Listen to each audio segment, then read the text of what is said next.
This is VLSI data conversion circuits, lecture 10. In the last class what we saw was various realizations of sample and hold circuits suitable for continuous time and discrete time inputs, and we saw the various issues involved like distortion or charge injection. We saw how these can be fixed, but no real circuit solution will work to the full degree that you expect, right. We attempted to linearize the sampling switch by keeping the gate overdrive fixed and independent of the signal, and if the gate overdrive was truly independent of the signal, then perhaps the switch would be perfectly linear, but in practice there is the body effect. There is also some amount of charge sharing between the boost capacitor as well as the gate of the sampling switch. For example, what we said was we charge a capacitor to a voltage VDD and hook that up between the source and the gate of the sampling switch transistor, right. Obviously the gate of the sampling switch transistor needs some charge in order to be able to sustain a potential. That charge must be coming from the boost switch, right. So coming from the the boost capacitor. So every time you charge the capacitor to VDD in phi 1 or phi 2, I do not remember which phase, and you hook it between the gate and the source, there will be some charge lost, right. So all these second order effects lead to some small dependence of the resistance of the switch on the input signal.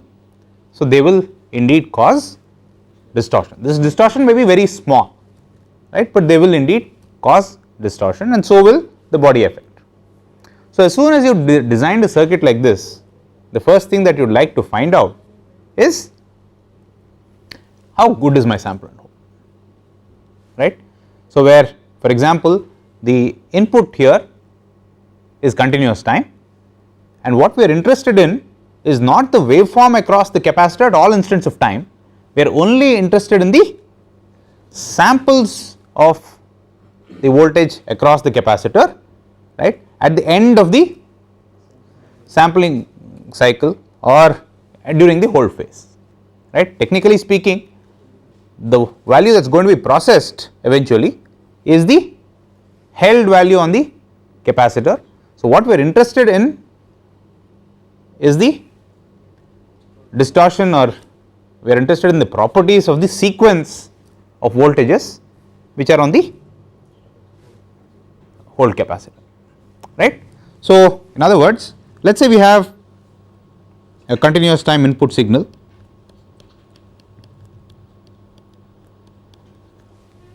and we pass this through our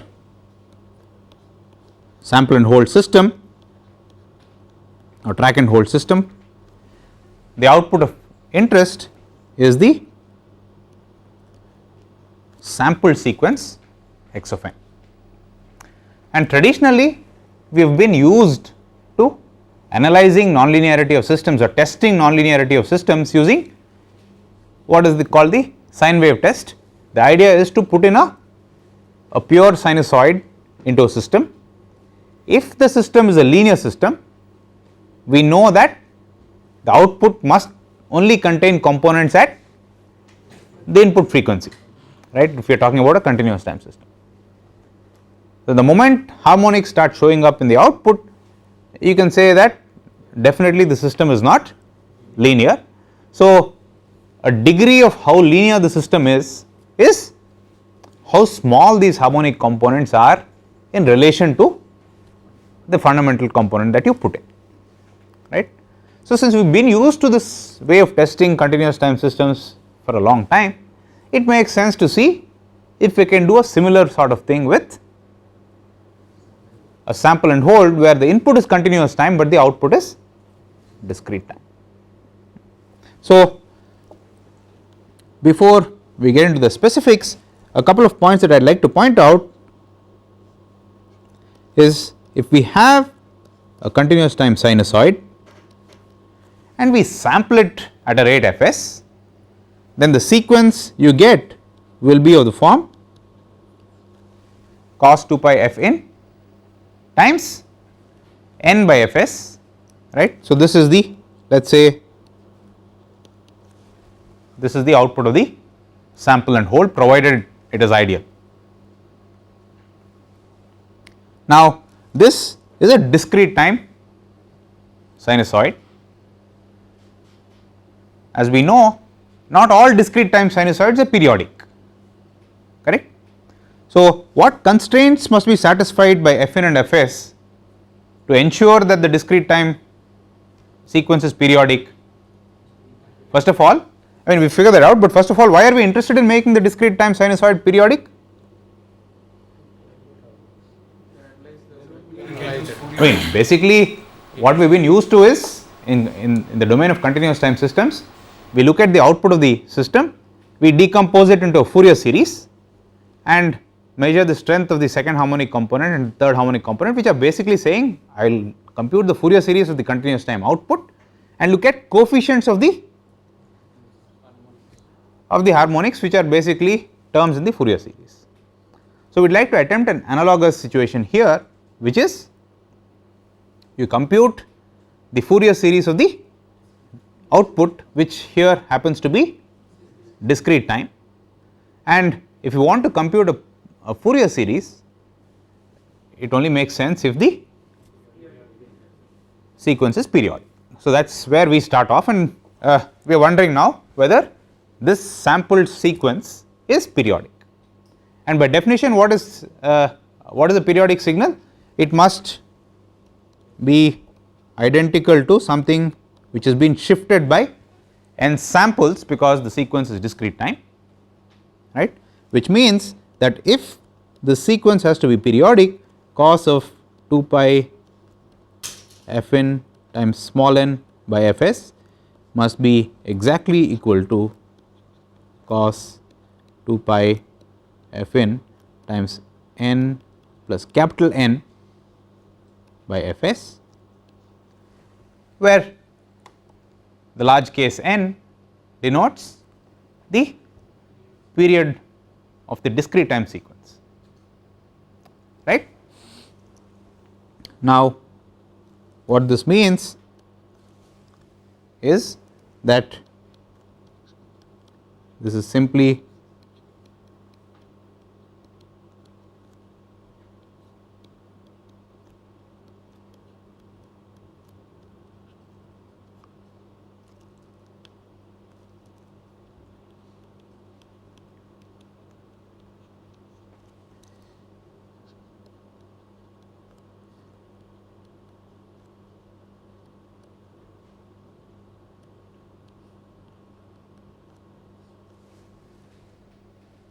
right, and what this is telling you is that if one is interested in making the discrete time sequence periodic, then this factor 2 pi times f n by f s times capital N must be an integer multiple of 2 pi. So, in other words, 2 pi times f n by f s times n must be 2 pi times m, where m must be an integer,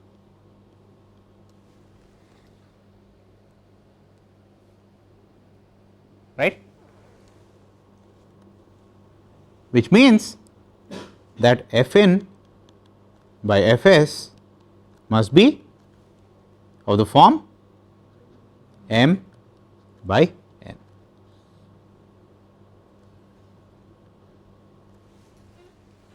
So, the moral of the story is that if you want the discrete time output to be periodic with a period of n samples, then you just cannot choose any old frequency for the continuous time input.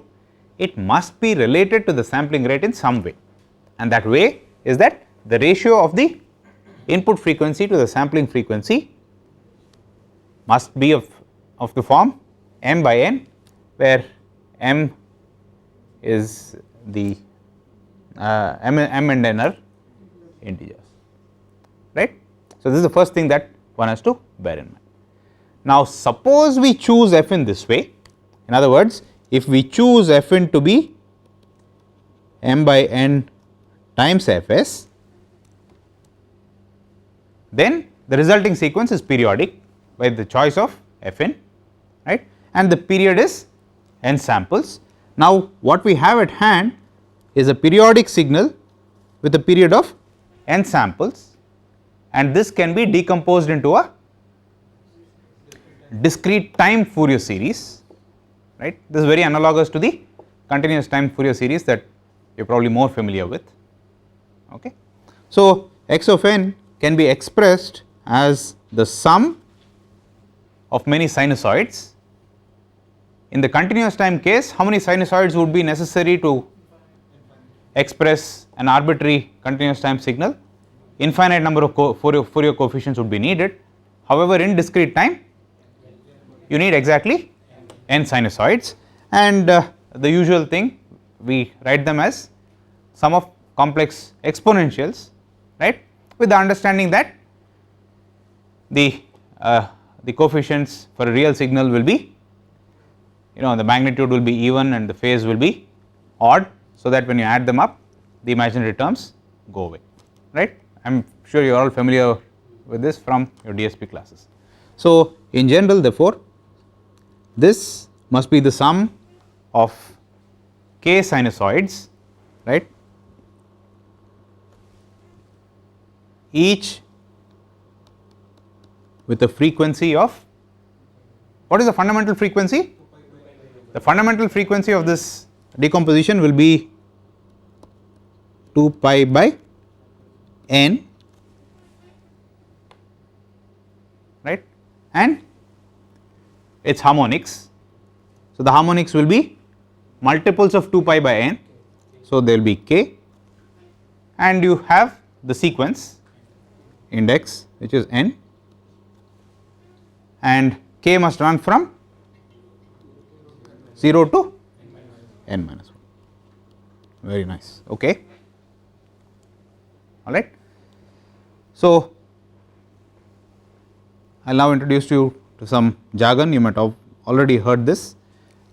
N is often referred to as, no, is what is it called? It is often chosen to be a power of 2. I mean we will come to the reasons behind that a little later on, but have you heard of any, I mean what do you call n? No, I mean okay, it's so in the data converter parlance this is often called the record length.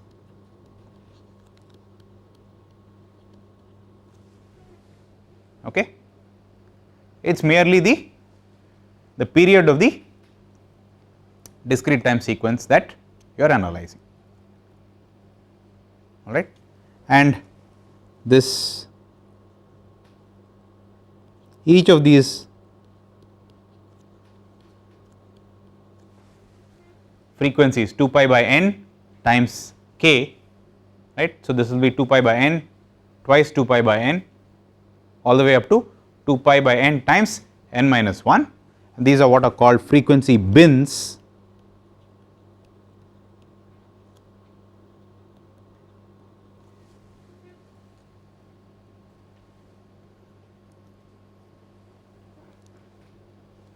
All right.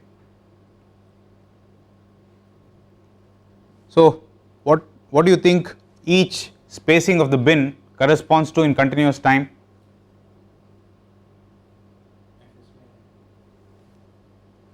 This is all the way from either 0 to Fs or Fs by 2 to minus Fs by 2 to Fs by 2, and there are how many bins are there? N bins. So, the resolution of the equivalent continuous time signal frequency resolution wise is Fs by n. So, often this is called the bin width. Fs by n is the width of the bin.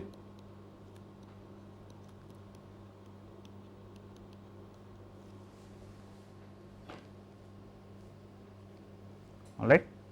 So, this is just simply jargon. The discrete time Fourier series need not concern itself at all with sampling rate, right. You just have a sequence, you are perfectly free to compute its discrete Fourier series. Why we bring in sampling rate is because we understand that the sequence has come by sampling a continuous time signal at a sampling rate Fs, which is why Fs, Fs by n and all this stuff makes sense for us, you understand. Okay. Now, if the input sequence is periodic, and in other words, if it has been derived from a continuous time signal where the input frequency and the sampling frequency have been chosen in such a manner as to make x of n periodic, and if the input happen to be a sine wave, then when you compute the Fourier series, how many coefficients do you think will be non-zero?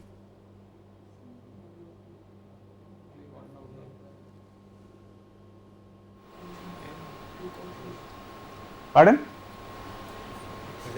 You understand the question? So, let us say I chose a times cos of 2 pi and Fn happened to be say some m by n times Fs, right, and this is sampled at the rate Fs. The resulting sequence therefore is a cos 2 pi m by n times n, correct. So, if I now compute the discrete Fourier series of this sequence, which we all agree is periodic, what would I get? I will get 2 non-zero coefficients, right, one corresponding to the mth bin, correct, and one corresponding to the minus mth bin, right. I mean, you can understand the bins as being either going from 0 to n minus 1, and with the understanding that after n by 2 they will correspond to, there will be a mirror image of the components below n by 2, correct. This is a consequence of the real nature of the signal that we are decomposing into a Fourier series. Is this clear? All right. So, if I plot these coefficients on a log scale, typically you plot these on a log scale because you are hoping that the circuits that you design, the second harmonic and third harmonic will be very small compared to the fundamental, so that it does not make sense to plot them on a linear scale, it makes sense to plot them on a log scale. So, if you plot the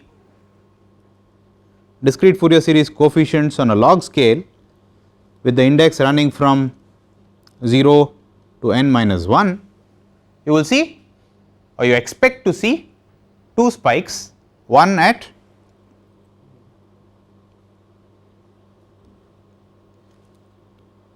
m and one at n minus.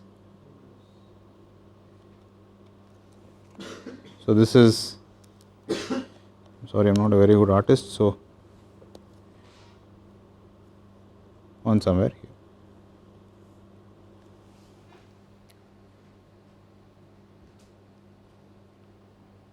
Okay. So, this must be n minus 1 minus or n minus m.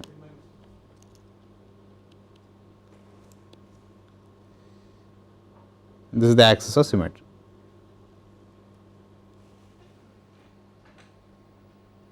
Right. Okay. So, apart from the mth bin, all the other bins must technically be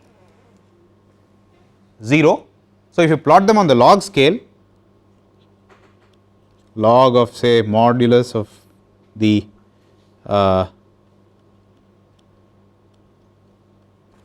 DFT, you will get, you must get minus infinity for all the other coefficients, and only whatever you get, it depends on the amplitude of the signal, but only that bin will be non-zero, right. So, I just let me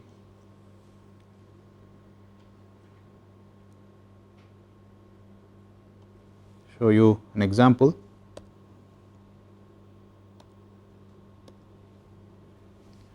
So, this is an example of a DFT that you get, or I have taken a sinusoid, that sinusoid happens to be, I have chosen in this example n to be 1024,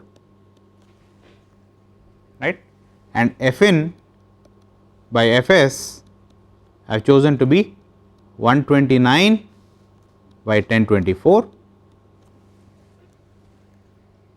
right, and sure enough the 129th bin shows a very large magnitude in relation to all the strengths of the signals in all the other bins. This is the log scale. So, this is log of the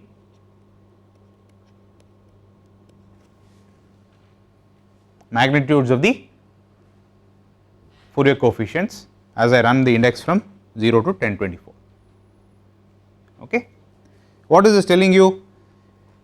The difference between the input tone and all the other tones, which must technically be what?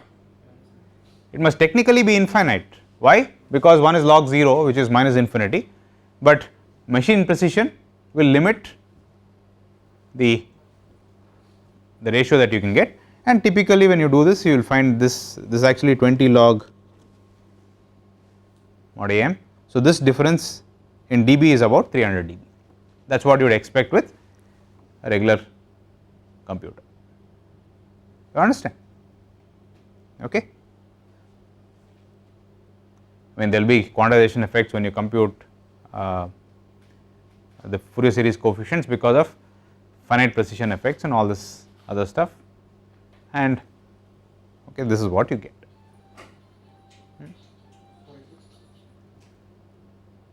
And as we expected, 1024 minus 129 will also show a spike. Since the stuff about 512 is a mirror image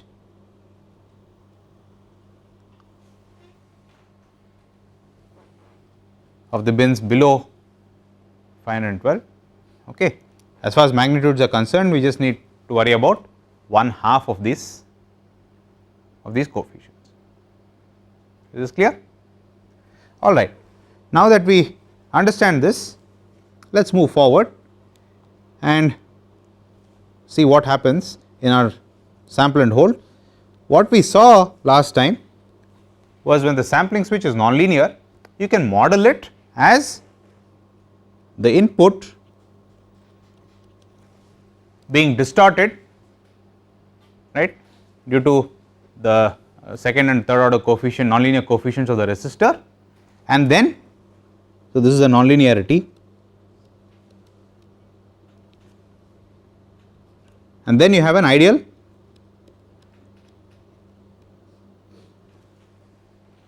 switch and a capacitor, right. That was the model that we arrived at for any switch where the switch resistance depends on the input voltage. Okay.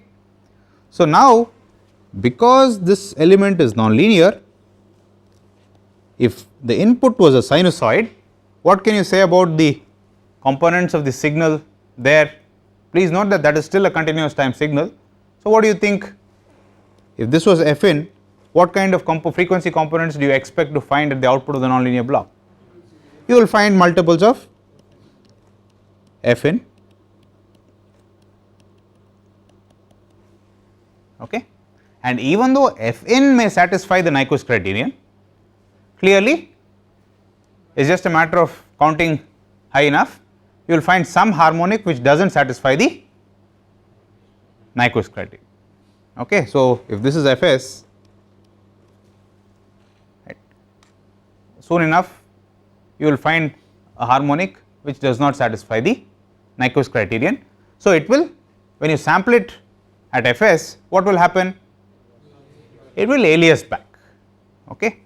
So, by looking at the discrete time sequence, one should be able to carefully analyze it and reconstruct what the continuous time signal look like. You understand?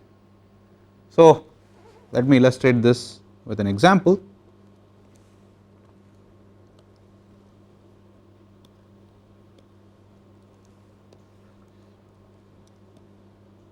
All right. Now, can you guess what the input signal must have been? There are how many sinusoids are there? Sure enough, because we have, if we discard half of this picture, there are 3 sinusoids, good, and a reasonable assumption to make is that the fundamental tone is much stronger in amplitude than the harmonics. I mean, if the harmonics are bigger than the fundamental, then you have a big problem. Okay. All right. And let me also indicate to you that this is in the dB scale. So, this is 20 log magnitude of the series Fourier series coefficient. Okay. So, clearly there are 3 tones, and if we say the biggest one is the fundamental, this is the fundamental, and this is roughly, this is again 129 by 1024 times Fs, because the peak happens to be at the 129th bin, and I have already told you that n is 1024. So, the second harmonic will lie where? So, as you can see, 129 by 1024 Fs is basically means that the input tone is roughly at Fs by 10, correct. Okay. So, the second harmonic will be at 2 Fs by 10. So, will that alias to lower frequency, or will it be okay?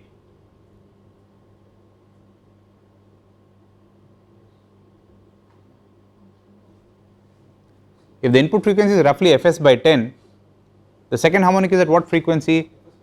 Fs by 5 or 2 Fs by 10. Okay. So, the question is, does this component satisfy the Nyquist criterion? Yes. Okay. So, and sure enough, when you look at the spectrum, this will be twice 129 by 1024, which is 258 by 1024 times Fs. So, this will lie in the 258th bin, correct. What about the third harmonic? Will it alias? It is roughly, input tone is roughly Fs by 10, third harmonic is 3 Fs by 10, which is less than 5 Fs by 10, right. 5 Fs by 10 is the highest frequency beyond which things will alias back. So, this is indeed the third harmonic and is 357 Fs by 1024, right, and the other half of the spectrum is simply this mirrored about the center, correct. So, in other words, if the frequency is sufficiently small, then the first few harmonics, you will be able to read them on the graph like you normally are used to doing. Okay. Now, where do you think the fourth harmonic of this will lie?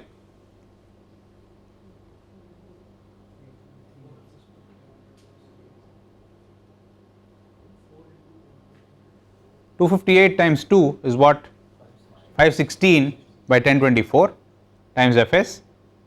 Will it alias or no? It will alias and it will look like what?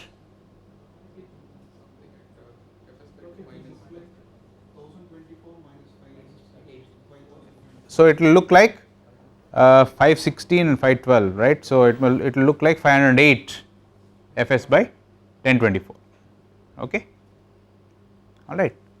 So in this example, since only second and third harmonics are considered, we see that everything seems the way we are used to. In a continuous time system, there is none of this aliasing happening, right. So as you keep sweeping the frequency axis, you will find that you can go on for any number of harmonics and there will be components. Now because of sampling, some of these harmonics will fold back, and in this example there have been only second and third harmonics and there is no aliasing of the harmonic components, okay. Now let us look at another example.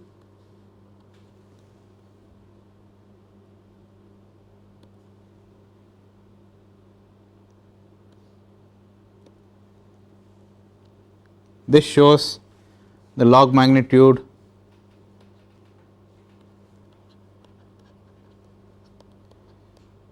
of a discrete time sequence which is periodic, right. First of all, let us try and identify the number of input tones.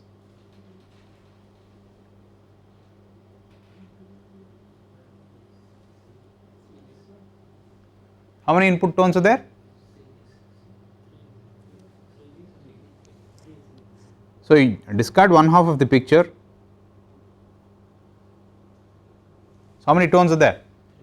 There are still 3 tones like before, all right. And again let us assume that the fundamental is the most dominant one. So which is the fundamental? Around 250, it turns out to be, actually turns out to be 247 by 1024 times Fs, all right. Okay. Now what happens to the second harmonic?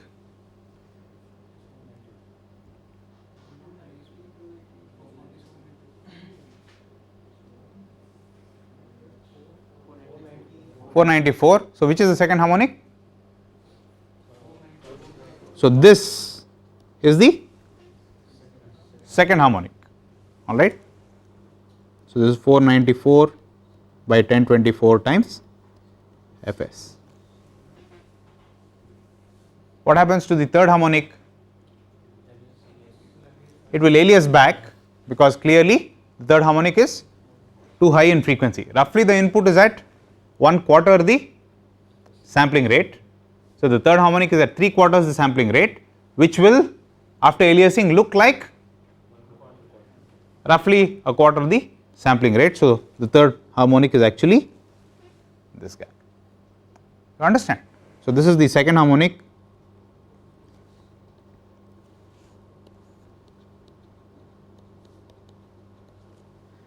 while this is the third harmonic.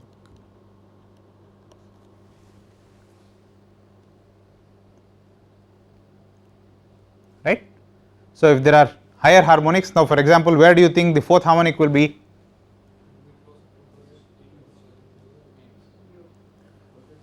It will be, I mean the input is roughly about quarter the sampling rate. So the fourth harmonic will be roughly at the sampling rate. A sampling rate, a signal at the sampling rate will alias to, I mean clearly does not satisfy Nyquist, it will alias to roughly DC. So the fourth harmonic actually of this particular sinusoid will probably lie somewhere here, okay.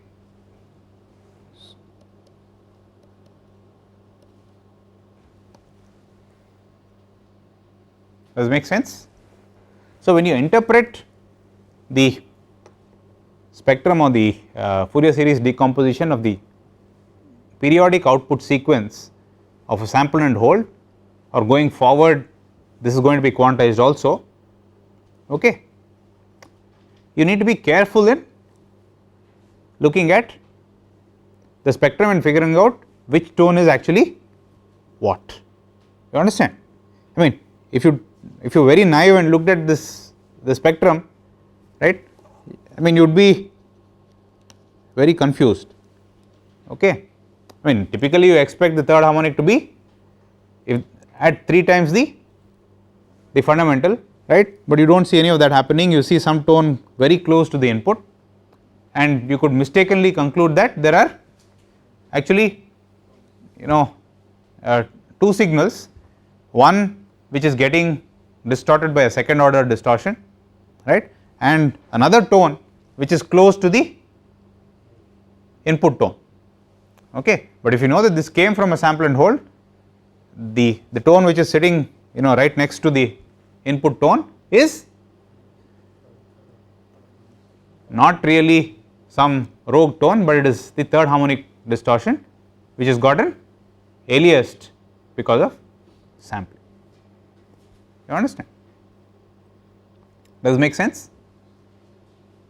Okay. So, while we have done this for a sample and hold, when we do Nyquist converters, you will find that the same principles apply. The only difference is that the sampled signal is further quantized, okay, and then you decompose that quantized sequence into a discrete Fourier series and plot these harmonics, plot the spectrum, and you will see tone sticking out at various parts of the spectrum, and it is for you to sit and figure out which tone is coming from which harmonic, alright. Okay. The next thing I want to point out is the following. Now, we all agree that Fn by Fs must be chosen as a ratio m by n, where m and n are integers.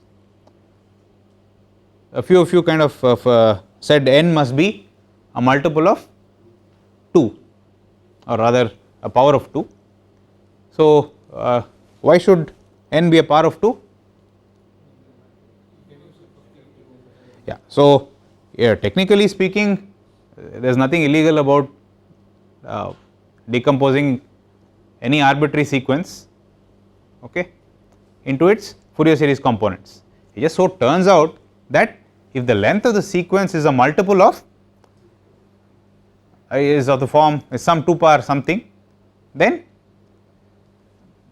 extremely efficient fast algorithms can be exist to compute these Fourier series coefficients, right, and that is called the fast Fourier transform, or the FFT, alright. Of course, this made a lot of sense in the old days where computing power was restricted, but for the kind of stuff that we deal with, this you may as well call this simply legacy. We just used to using a 2 power something for the FFT for the record length, okay, and we continue to do so, though there is no earthly reason for doing it. Given our data complexity, this a 1024 point sequence or a 1023 point sequence will virtually take the same time when you run it on a computer these days. You understand?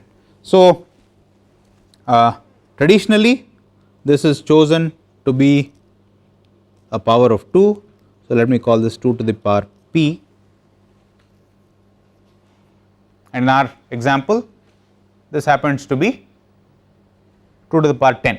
So, the 1024 point FFT, or the record length of the sequence is 1024. Okay. Now, if this happens to be a power of 2, there are many ways of choosing an integer n. So, let us say you want to test your sample and hold at obviously several input frequencies. You just do not want to put in DC and make sure that the output is working out okay. You want to be able to sweep the input frequency over the entire range of operation or expected operation of your sample and hold, and make sure that the performance of the circuits is good for a wide range of frequencies, right. So, for example, let us say you want to test your sample and hold at roughly Fs by 4, okay. So, what do you think is a good choice for the input frequency? We know that this equality must be satisfied, right, and let us for argument's sake say n is 1024 and we want to test our sample and hold, or the performance of the sample and hold needs to be characterized at a frequency of say fs by 4. So what suggestion, I mean what is your choice of m? This is the only thing to be determined, right? For example, one choice could be Fn by Fs is 256 by 1024.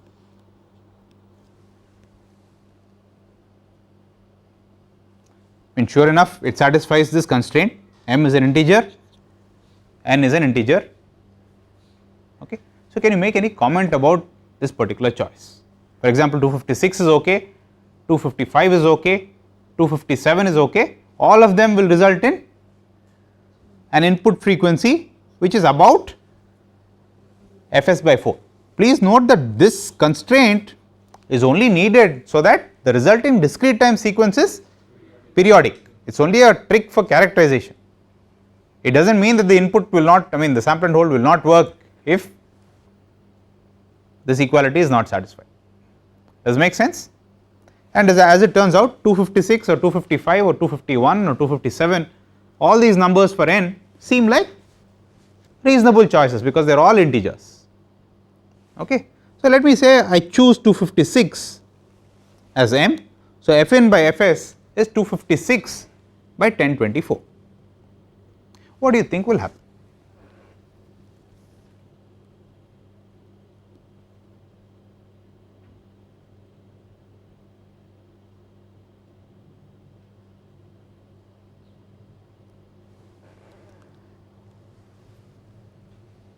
Okay, you put, I mean do you understand the question? The input frequency is 256 by 1024 times Fs, it is being passed through the sample and hold. Because of nonlinearities in the sample and hold, what is happening? Harmonics are being generated. So, let us take, I mean, so what harmonics will be generated? The second harmonic will be at what frequency? 512 by 1024 times Fs. Okay. The third harmonic will be at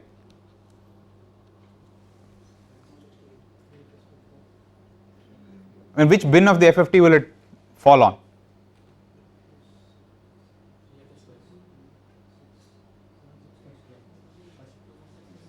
$768 is not first. Why first? It will alias. So, to what frequency will, to what bin will it alias? 256 into 3 minus 512. Correct? So, it will alias back to 256 by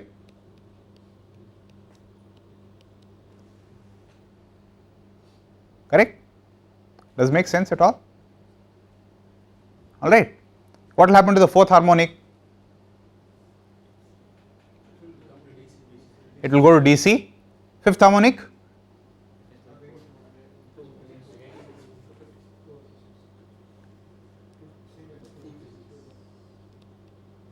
Sixth harmonic?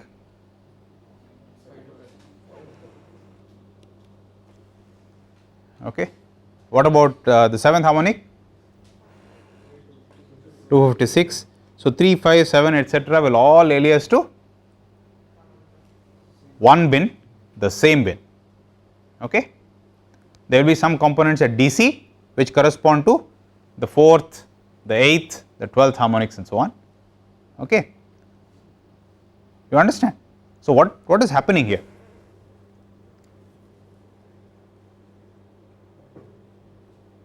So, what is the moral of the story? So, the question now after we have gone through this discussion is 256 by 1024 a good choice for the input frequency? If yes, why? If not, why not? If you sample like this, it's like the same within a period if you are. No, can you tie it to the discussion we just had?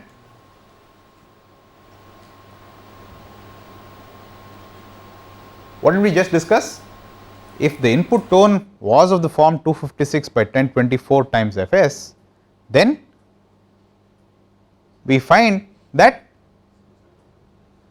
several of the harmonics are aliasing onto, in this particular case, the same bin, and in this very particular case all the odd harmonics 3, 5, 7 and so on are all aliasing onto the same bin as the fundamental, correct, because 256 was where the fundamental was, the third harmonic is also aliasing onto the 256 bin, the seventh is also aliasing onto the 256 bin and so on. So, if you naively look at the spectrum, what will you conclude?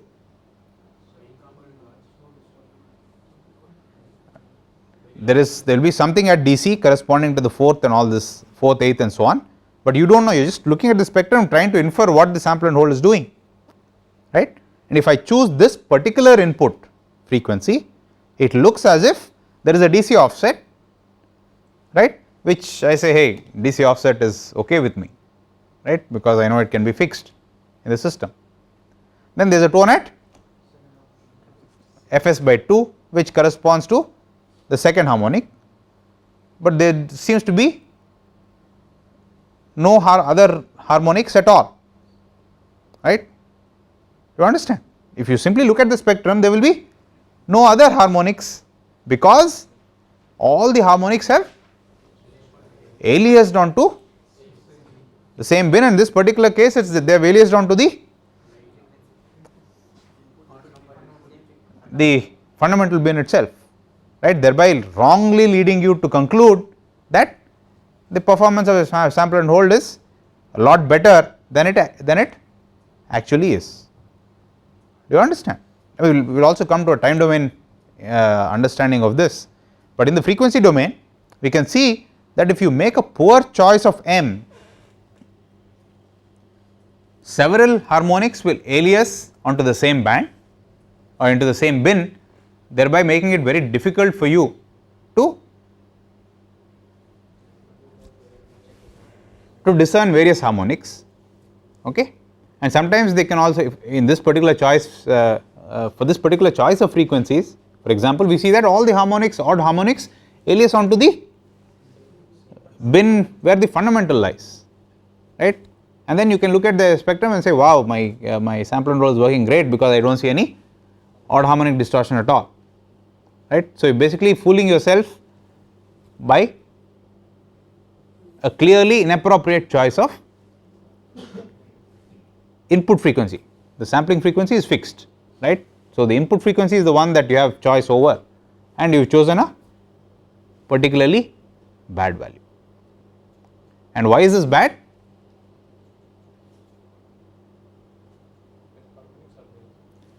No, I mean the harmonics are there, that they are being generated by the sample and hold, there is nothing you can do about it. This is a bad choice of input frequency because several of the components, harmonic components, alias onto the same band, okay, alright. I mean you could also somehow magically come up with perhaps a sample and hold where somehow many harmonics alias onto the same bin because of the wrong choice of Fin, and if by chance the magnitudes are the same and the phase is exactly opposite, they could cancel, and then you say, wow, my sample and hold is fantastic, it's distortion free, you understand, okay, and that is clearly not correct, you understand. So, what do you think we should enforce on our choice of M? Not only should Fin be chosen in a way that Fin by Fs is of the form M by N, that is necessary, but that is not sufficient, okay. So, in the frequency domain picture, what do you think we should do? We should make sure that whatever M we choose, the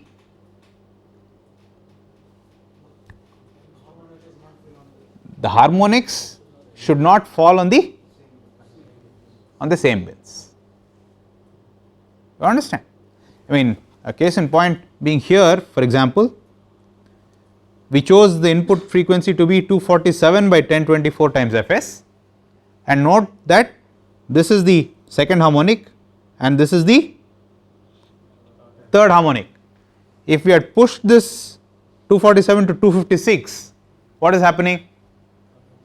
This guy will move to Fs by 2 and the third harmonic will lie on 256, making it impossible to figure out what is really happening in the sampler, right. So, the next time we will look at what we need to do to fix this problem. In other words, it just boils down to choosing M in a way that